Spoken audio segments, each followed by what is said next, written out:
Hey, how's it going? Hey. I'm Claire. And I'm Josh. And this is the Key to the Universe. Yeah. We're back. We're back and... better than ever before. Before. Probably a little better than we've ever been. Yeah, in some ways. Who knows? Yeah. But we were in the middle of a conversation out here in the park and just thought it'd be a nice time. The conversation was about a lot of things, but just started leading to some more spirituality. And what was I saying beforehand? What led to it? Well, I think we were just talking about, like, in life, and you go through the different cycles and the different relationships, and like how we spend a lot of time with other people. We spend a lot of time in relationships with partners, collaborating with needs and situations, and and it's just interesting, like how much of a focus and how much I feel like we're naturally driven to seek out companionship and to seek out like togetherness with another person, but simultaneously there's always this time and this need for each individual to like work on themselves and be in their own mind and like figure things out for themselves. And so it's just really interesting, like how much focus is on the group or on the couple or on the partner, when like at the end of the day, like, you die by yourself, and it's like it's your journey, and it's like or I mean, you don't necessarily die by yourself, but I mean it's a singular journey, right. It's a singular journey, and then of course there's value and so much that you can get from other people, and love, companionship. That's an interesting balance when there is that mandatory need for individuality or self sort of work, Yeah, I think that's been kind of the interesting dichotomy about going through being in a relationship while also trying to maintain this concept of selflessness, of like egolessness, like being not like non-dual, so that I'm connected to everything as everything, but there's still a person, there's still a Josh there that does feel this need to like have space for my spiritual practice, or have time to develop a creative element, something that I might need to be alone to do, like writing songs, or or even just like having time to kind of process through things. Yeah. I mean, I remember when I did the wedding for my sister and married her, she and her husband. One of the things I wrote in it was, or that I had written for the sermon, or whatever you would call it, was pulling from a story from Thich Nhat Hanh about recognizing that like we value our time as individuals as being our time, and that when we spend time with someone else, it's then their time that we're allotting time for, like rather than recognizing like it's just open space of time, like their time is my time. And, yeah. And I think that's where when I think about like failures of relationships that I've had where I've not been in the space or been there for, where it feels like a failure, where I'm not giving more of that without thinking of it as being like, well, I don't have my time for myself sort of thing. But also recognizing like the things that I'm trying to do in my life, I think are valuable and sometimes need to be designated things that I have to be away from a partner in order to do, or a family or something, something that they can't always be a part of, So there's a weird dichotomy there that I'm still working through the balance of what that really means, and like when do you take time to be like, okay, this is the thing I need to do for myself or to continue my path, while also being like, how do I allow space for the relationship and not cling to like being like, I want to be doing this other thing for myself right now. Right. I don't know. Something I had this thought kind of recently, just in the last couple of days, and I thought I would tell you about it, where I was thinking about the concept of unconditional love, and how we will never reach, like humans, no matter who has said they've done it, no one's been unconditionally loving someone else. There is some element of condition, and the reason that is because condition needs relationship. You know, so there needs to be a relationship, and like if you were in a relationship with someone else, there has to be condition. Is the way I'm thinking of it. Okay. So like I'm in a relationship with you, you know, and everything's great, but you know, there's always one thing that, like, even if there's nothing wrong, like nothing you ever said or did ever bothered me, there's still the condition that nothing you ever said or did ever bothered me. There's still conditioning there. So it's a conditional love, despite the fact that, like, you know, it could say like, oh, there's nothing that could ever bother me about this. It's because it's based on a relationship, you know what I mean? So like unconditional love isn't possible when we are individuals, when we're separated as two people trying to work together as individuals within a relationship. But when we tap into that space of selflessness, to being the non-dual, that I see myself in you and you see you and me, that we know that we are the same thing, and that we're also the table, and we're the trees, and we're the park. We're letting go of all of that and seeing that this is a play of experience, a play of form that's happening out here, you know?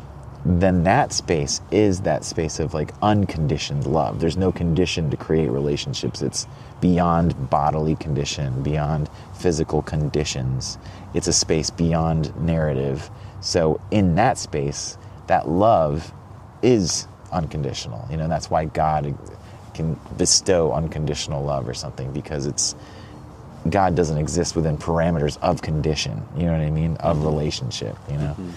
I'm not explaining as well as I was thinking it, I think, but it all builds on top of itself. Like there's condition based on relationship, and relationship is based on definition of what we are as individuals and people, and what a relationship is, and it all spans out, you know. And then definition needs words, so language exists. You know, there's all these conditions of experience to help us be like, all right, and this is how I love somebody. I love them because of this and this and this, and they love me because of this and this and this. And when they don't do this, that bothers me. So I try not to hang on to that, because that creates suffering. You know, and there's always that there, because if we're tactile and human beings, there is condition that creates the relationship.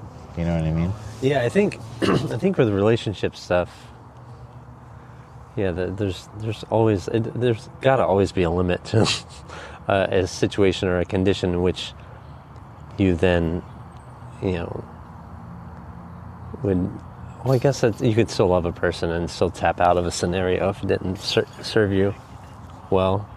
I think with like kids and stuff like that feels unconditional. That feels like it's like no matter what. It's cool. I've not had my own kids, so it's hard for me to know what that feeling is like, you know? Right. That's a great point.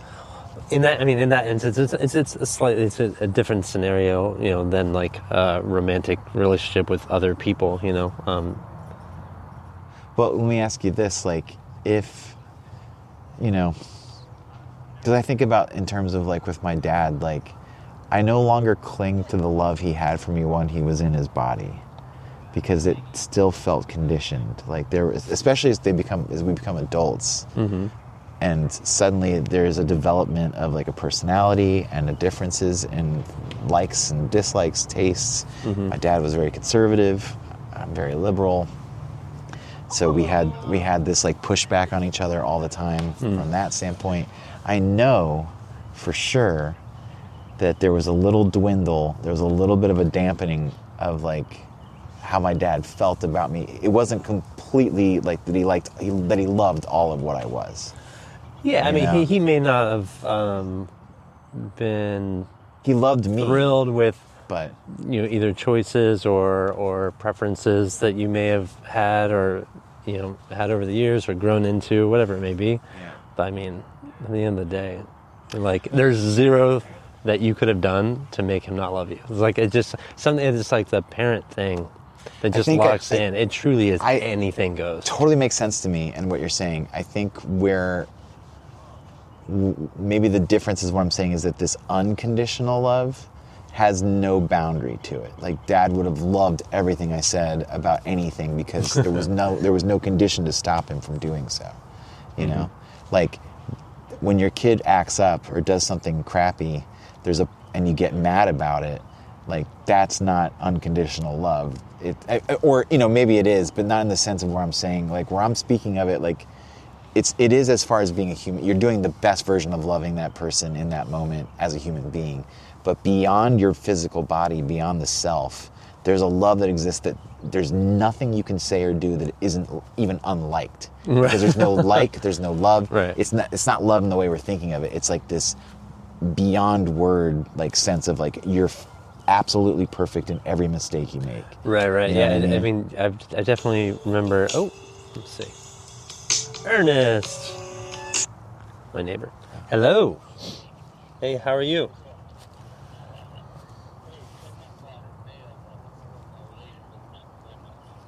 Oh, okay. Well, so I'm right this second. I'm over at Bryan Park, but I'll be home in like an hour or so. Do you mind if I just stop in when I get back in town? Man, thank you so much, sir. Yeah, I'll see you in a little bit. All right. Alrighty. I'll see you. Bye. It's so great. It's so cool to have like a neighbor like how we grew up thinking neighbors were going to be. Yeah. Like it's like we that's nice. we meet Yeah. it in the middle of the two houses and hang Yeah. out and talk, and That's nice. it's like my dad's best friend, so my dad comes over and hangs out with him and stuff. So, yeah, it's really fun. That's good. That's a good feeling. Yeah, it's pretty cool. Where were we? That I had Oh, we were talking just about. dropped a bomb. We were talking about.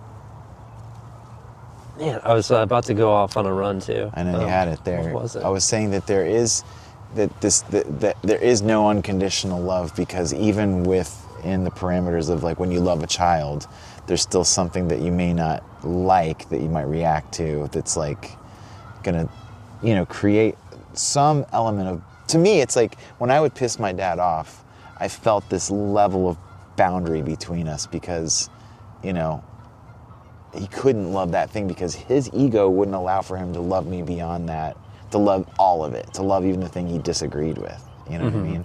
Because of condition of being a human being. But when he died, I felt that he knew everything I ever felt and understood it from a place beyond his ego having like any sort of say. Having the rules. Right. Right. Yeah. I think that's the run I was going to go on. I was talking about like, if you ever watch like the, near-death experience sort of testimonials Right. or things like that. I'm really when into people those speak. lately. Yeah, they're really fun. It's just kind of encouraging. It's like, oh, sweet. So encouraging. It's going to be cool. I agree. If you need Yeah. some encouragement. Yeah. If you want to feel good about dying, just watch near-death experiences. It's Dude. amazing. It's cool. Or even living. Like something beautiful about.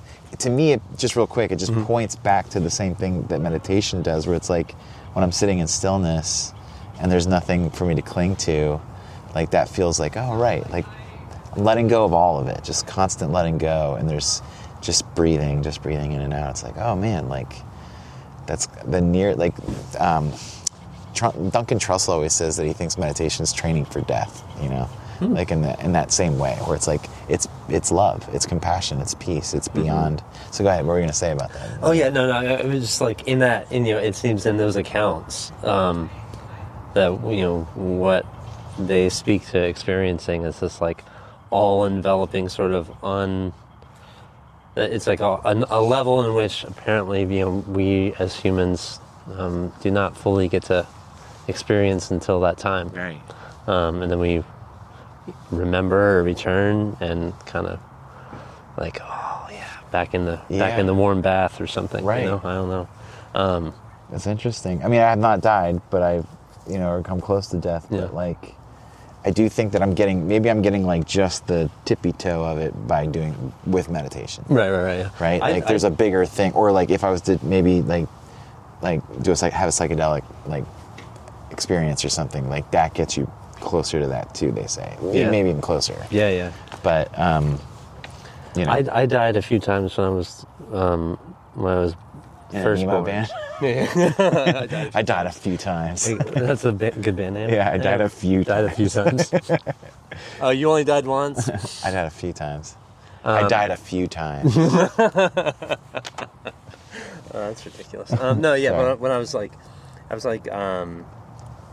a handful of months premature and like underdeveloped lungs. When I was first born, Oh, I whoa. would flatline often. Whoa. And they would like revive me and resuscitate. And even like once I got home, I would still stop breathing and turn blue, and they'd have to do CPR and bring me back. Wow, yeah. And one time, it was kind of wild. My sister is 6 years older than me. So she was 6, and my mom was in the backyard, like hanging laundry up on the line. And apparently I was blue and I stopped breathing. And like my sister, who was 6, like did CPR on me and brought me back. But how did she know how to do that?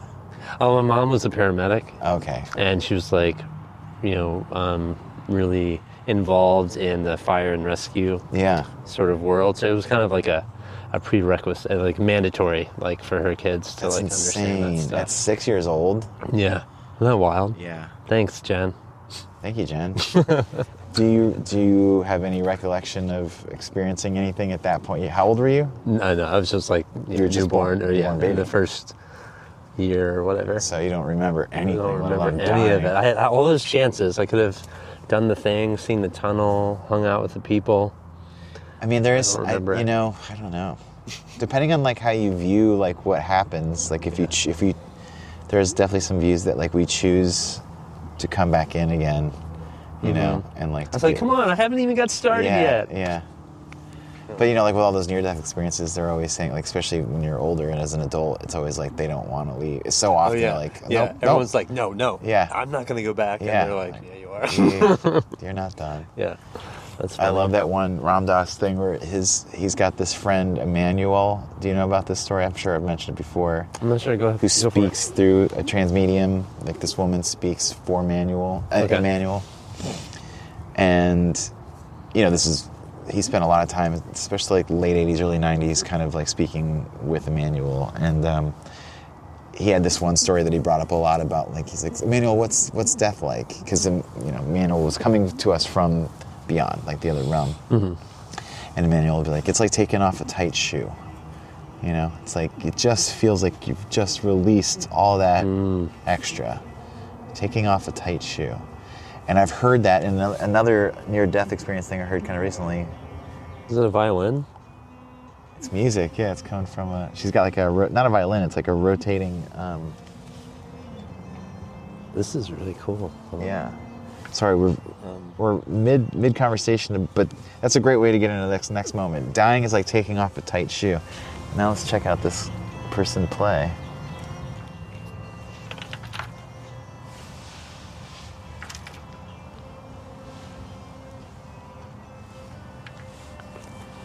I wonder if you can hear it on our microphones.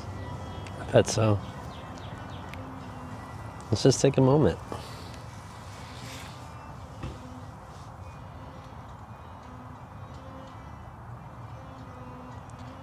It sounds like it is the instrument. So she's rotating. I don't know if it's seen very well, but she's rotating this like crank shaft that has like a. This is very cool. Very cool. I don't know if we're catching this or not, but it sounds wonderful.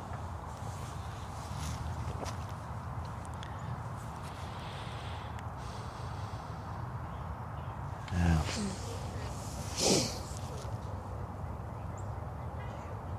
You think they're going to play more? They're doing something. They're like adding something to the typewriter or whatever it is. That's so cool. Should have them on the show. I know. How do you feel about getting into that? I don't know. It sounds really great. Thank you. We're recording a podcast and we just got a little bit of the audio on it. It's really cool. Yeah, I hope you're okay with that. Okay, cool. It's called The Key to the Universe. It's a meditation and mindfulness podcast. Oh, cool. Very cool. Yeah. Cool. She painted this instrument. Oh, cool. Yeah. So we're like, From here, it looks really interesting. it's some of the most beautiful art I've ever seen in my life. Aww. Oh. It's gorgeous. That's nice. We built this, and so we're just... Do you mind? could we come over and check it out? Cool. Okay, we're gonna. All right. Claire did it. We're gonna go take a look. All right, let's do this thing. Yeah. All right. This is fun. This is what I call Now this is episode. podcasting. This is what it's all about. I was shy. I didn't want to say hey. I was like, they don't want us to mess with their I'm stuff. glad you did. I mean, I normally would be that guy, but for some reason, today's not my day for that. I hear that. Let's oh, cute pup. Hi, how are you?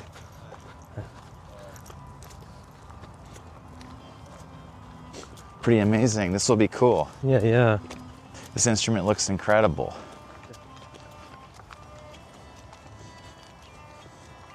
Do you mind if we have the cameras? Okay, cool. Hi. My name is Claire. Hi, Claire. Hi. Ellanor. Nice to meet you. Hi, Hi. I'm Claire. I'm Josh. Claire? Stellar. Nice Stella. to meet you. Nice to meet you. Yeah. And this is Josh. I work at the Trail Hut. Do you go to the Trail Hut? We talked and you told me to listen to the new Frog album. Oh my gosh. News from you. And then I ran in. I said I have 15 minutes. Yeah. And then I went to Florida. That's awesome. Did you listen to the new Frog I album? did. On What do the you way think? to Florida. It's so great. good. Yeah. Great. Yeah. So This- this is the Hurdy-Gurdy. Yeah, the Hurdy-Gurdy, right. Yes. I knew there was a Right. cool name for it. Not quite finished. Wow. Yeah, we're handing this off right now so that they can like finish the artwork. That is so cool. Did you so- paint this? Yeah. Wow, wonderful job. It's so cool. I'm gonna get all the angles. Yeah. It's so cool. That Wow. is so cool. I'll get some nice little footage over here. Yeah, so this is a Nerdy-Gurdy, which is a kit that you can buy. Oh, cool. Oh, nice. It's flat packed, laser cut wood and 3D printed parts. It's a couple in the Netherlands that like want there to be more Hurdy-Gurdys in the world that are like, Awesome. reliable and affordable. Oh. And so you can buy the kit and then you build it. So yeah, all of these is either like wood or 3D printed parts, except for these. This is the one like actual instrument part on here is these tuning pegs. Oh, yeah. Yeah. But everything else is 3D printed. How do you tune it? So, I mean, just like you would any other, these are the tuning pegs right here. The way this works is it's a crank and drone. Yeah. So this technology is probably about 1,000 years old. The Wow. Arabs brought it to Europe during the Crusades. Yeah. And this is what France did with the technology. And so there's a crank Yeah. that these strings are drawn across a wooden wheel. And there's no cotton on this one or this one right now. But I'm just learning to play this. I seriously It Oh, there's sounded such- so There's such cool. a beginner. cotton on it. yeah, Oh, so wow. there's little cotton, and then you put rosin on the cotton and on the wheel. Oh, yeah. And the tension of that. This is like a piano keyboard. So these are the drones. It's actually playing this one. Awesome.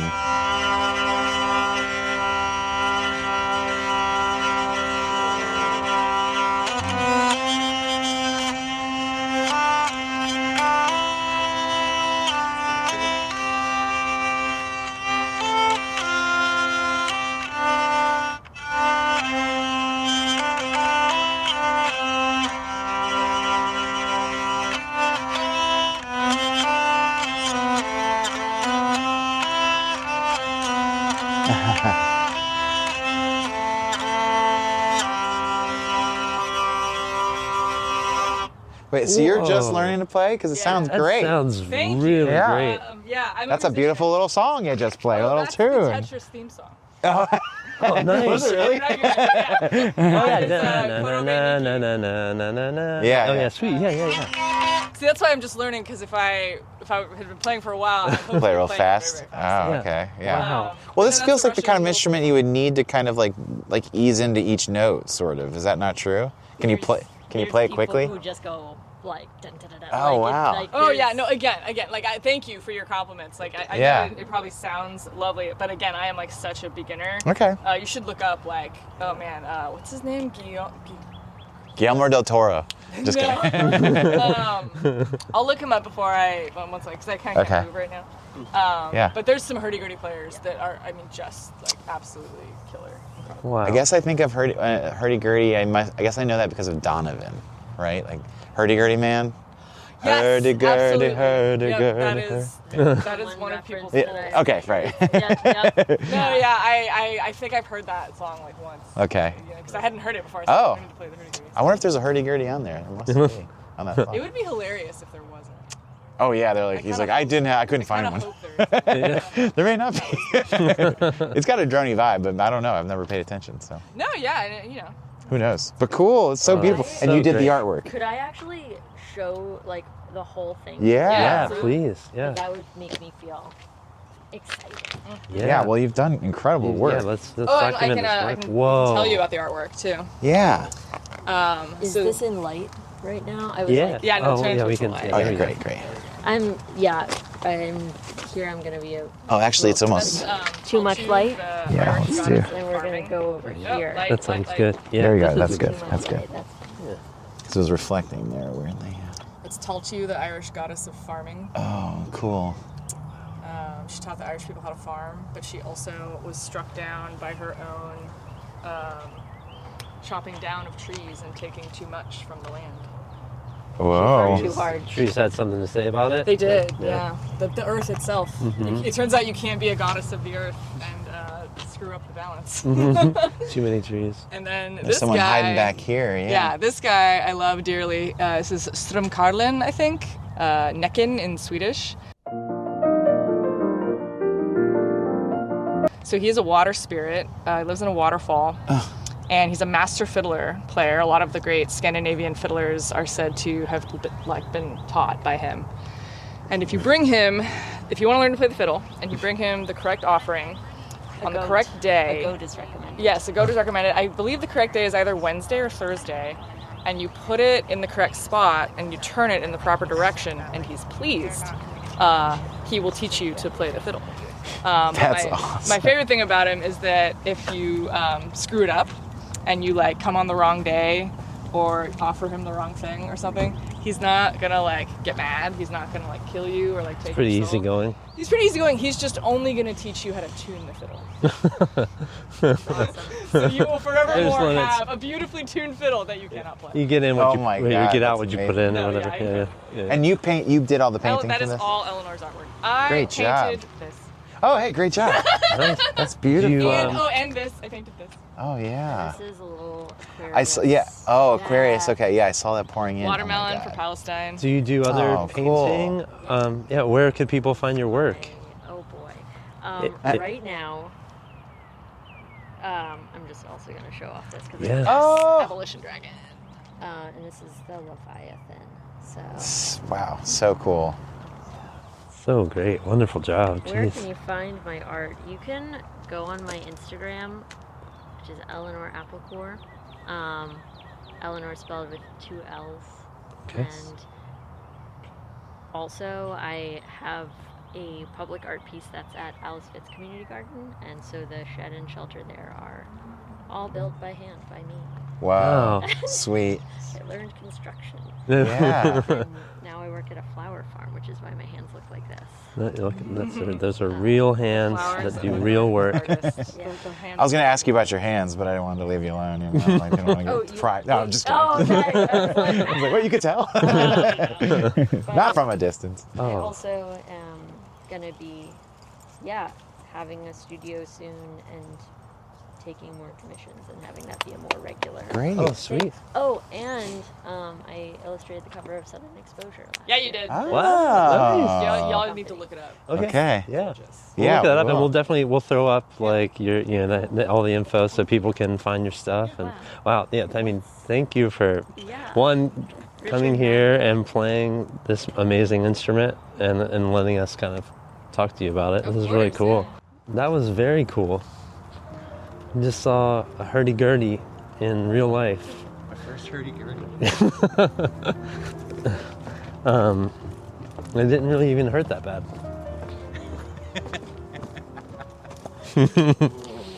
That's good. I'm a dad. I'll be here all day. Yeah, that was really solid, man. Yeah. Yeah, I've never thought I'd be the guy holding one of these in front of him, walking around, like, you know. But here we are. Or maybe I did think I'd be this guy. You forgot that you are this guy. Now I am this dude. Yeah. It's- But that was cool. They were cool people. yeah, that was very cool. What a wild turn of events. Ellanor already recognized you from the shop you work at. Shop. Yeah. That's right. That's sweet. And we were listening to they came in and were like, "Is this?" They were like, "Is this Frog?" And I was like, "Yeah."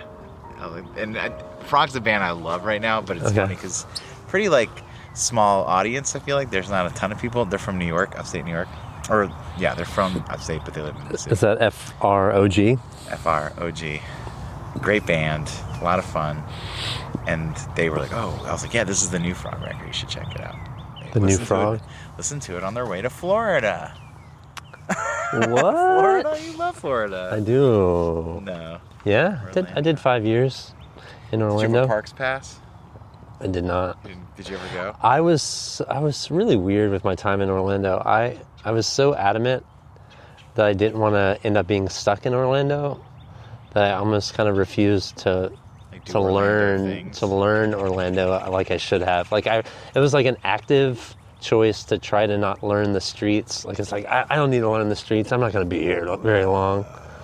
And then you were there for 5 years. I was there for 5 years. But that feels like weird. Doesn't it feel like you weren't really there then? Because you were like, I was there for 5 years, but then I was like not into it. And it was a pretty busy and it was a very important 5 years for me. So I feel like I remember it. Yeah, I met like lifelong friends there. My band, Vostok. That's what we did when we were down there. Yeah. So Danny, Jason, and Tierney, we all Danny, Tierney, and I lived in a house together. We did like the band house, and so practiced twice a week and just lived and Were they breathed. theme park people? No, I don't think so. No. Yeah. Sorry, Josh. Yeah. Well, that was very cool. Yeah. Did you ever get to watch Podcast But Outside? Mm-mm. It's a podcast on YouTube. It's the two guys that talk at a table, and it's just outside. And they just sit at a table, and whoever wants to sit down and talk to them, they just have conversations with anyone. This place is just filled with experiences. The coolest like that. podcast. So So just walk around the check park. it out. Go to Maymont and do this too. Yeah. Just like go chat. Yeah, that was as that was happening, I was like, wow, this is really interesting. This is more interesting than us talking. Yeah, we should No. maybe think about doing this more. So I mean, talking to people is kind of fun. No, I thought that was great. And that can bring us back full circle into the concept of like that, isolation or being the individual, having individual time as it relates to time spent with others or partners and friends and family. Yeah. It all has a really cool space. Yeah, there's something really special about strangers too. Mm-hmm. Because especially if there's just a slight familiarity that gets involved, where you can just feel just enough comfort to open up a conversation. I know that like Anne would always say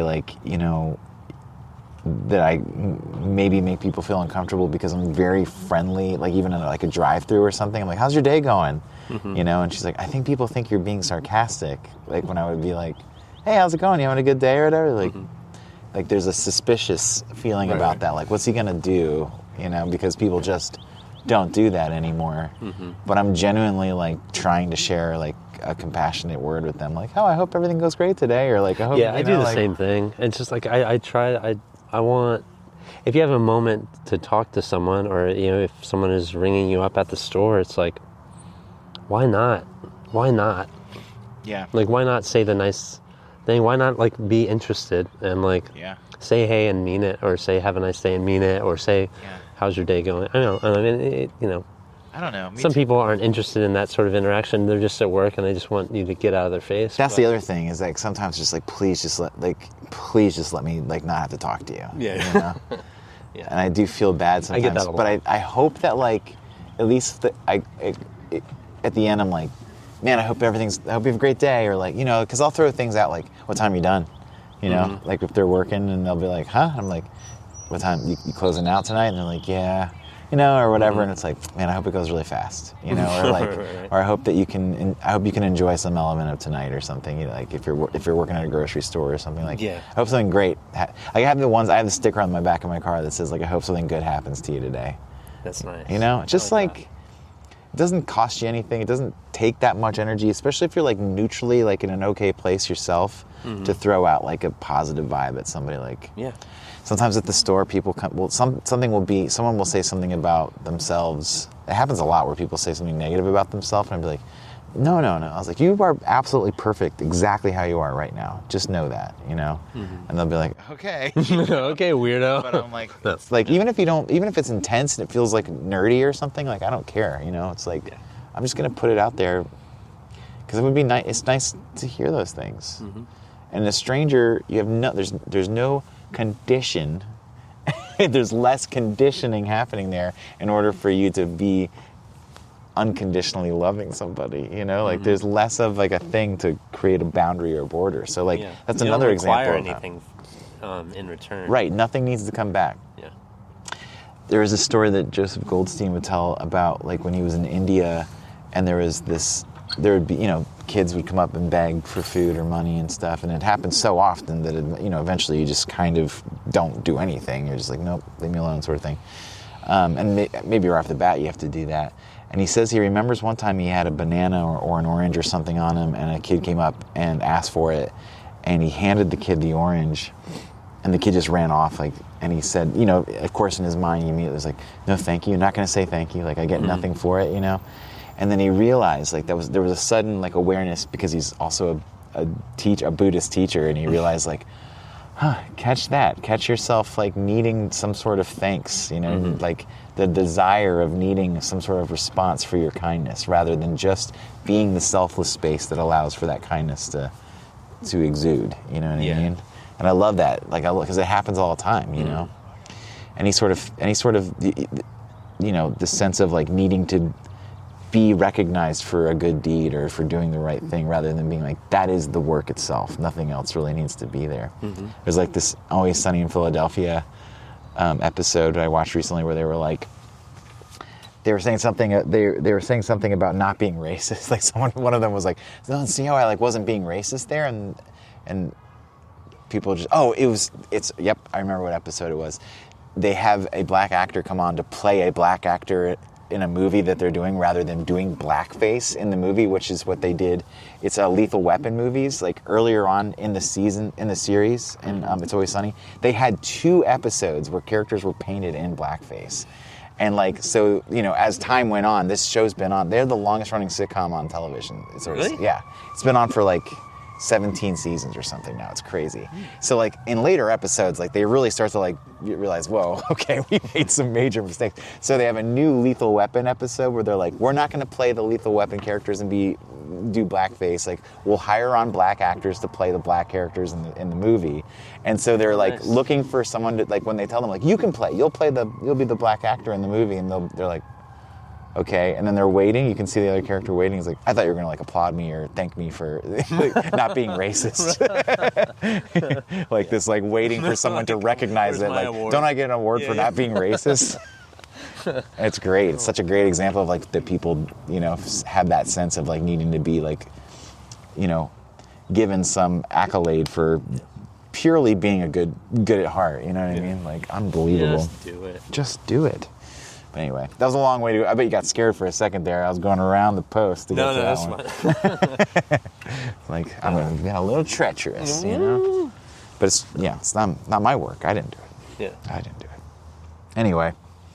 Great. Did we end on that? And that's cool. No.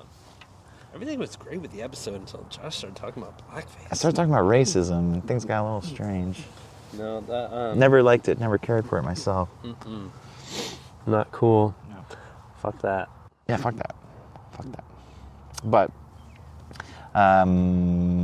just really being kind to people. It's so fun. It's so fun to be nice to people. It is fun. And it's hard. It can be hard because warms your heart. There's only one person that can stop you from being kind to other people, and it's yourself. And yourself doesn't exist. So try that on for size. How about that? Try that tight sneaker. I've been going kind of hard in the paint with like the lack of ego, like letting go of ego thing more recently again, Letting go of self. And I feel like that might butt up against maybe like where your spiritual practice is to some degree, or how you're thinking about it. Tell me what you think of that statement. I'm finding hair. Yeah, I'm getting buzzed. What was the so? Oh, you're not listening to me. No, I was, but I just so I want to make sure I understand what you said, Like so I can not like I'm going hard in the paint and not being a self. Mm-hmm. You know. Yeah. That like, and the Josh is an illusion sort of thing, and I feel like I talk about that a lot maybe on this, but like.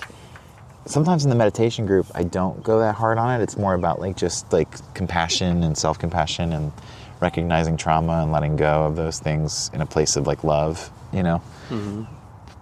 But I think the more direct route to like knowing that self-compassion is letting go of the self in the first place and being the space where love exists first and foremost, you know? And seeing this as like a dance. You know? Yeah. I'll catch myself lately. Just, and I'll tell myself like, once an opinion starts forming or a reaction, I'm like, you have the right to not have an opinion about this, or you have the right to like, just simmer, or just like, I didn't. Like not giving it any more attention, sort of. Like letting it be like, okay, I'm gonna let that go ahead and fall off. Yeah. Or actually, it ends up being like, in the moment, it's like, what would the love choice be, or what would that choice be in this moment? If a thing is ramping up, if a person is saying a thing that is getting you riled up, if a situation is getting you riled up, like, it's cool if you can figure out a way to like catch yourself in that split second, even just for a split second, as the viewer, and be like, hey, what would the love choice be? Absolutely. And it's obviously it's very difficult sometimes, and we all are dealing with our own challenges and all that stuff, but it is kind of a cool mental exercise that can be helpful if it catches you on the right day and the right moment. It can have you even just backing off the gas pedal like a little bit. Can be helpful. Just I think you're right. Like a split second of that awareness shifts the whole thing even a little bit. Like there's some element there that doesn't quite tap into the story anymore. It goes like, oh right, okay, all right. Yeah. Let me step back. Dial it back. Yeah. Even if it's not fully done, like it can still be, you can still be having those feelings or thoughts or feelings, but it doesn't have as much power. And the more that gets implemented into your life, the more often you catch it earlier, and you see that there's a reactionary state happening, and then you can be like, oh, yep, there it is again. You know. Yeah. The other thing I like about that practice sometimes is like, the catching of it isn't a judgment either. It's also just a space for like, of course, and this too, I had a couple moments in the last, or I thought of you specifically, where I was like, and this too, like a couple moments I was like, just yes, and just go through it, That's nice. And so it is kind of, that's a helpful practice. It's fun to work with that. Yeah. Well, this has been very fun. Yeah. Thank you for joining us on this epic adventure. Yeah, we've had a good day out here in the park. Yeah. This has been the key to the universe, right? This is the key to the universe. We figured it out again. So, every episode. Yeah. I guess hit like and subscribe. Like and subscribe if you feel like this is bringing some value to you. Yeah. Share with anyone that you feel like would be into it. And keep an eye out, and let us know what you think. Let us know if there's something you want us to talk about, and we will we'll work on talking about it. Yeah, and say something nice to somebody today. Yeah, just someone you don't know. Just be nice to them. Oh, it's so fun. Just like, man, do it every time. Do it all the time. Day. It's so cool. All right. You're not cool unless you're being nice to people. You're not cool. You're trying to be cool. Yeah, I know you're trying to be cool. All right. See you later, alligator. Bye.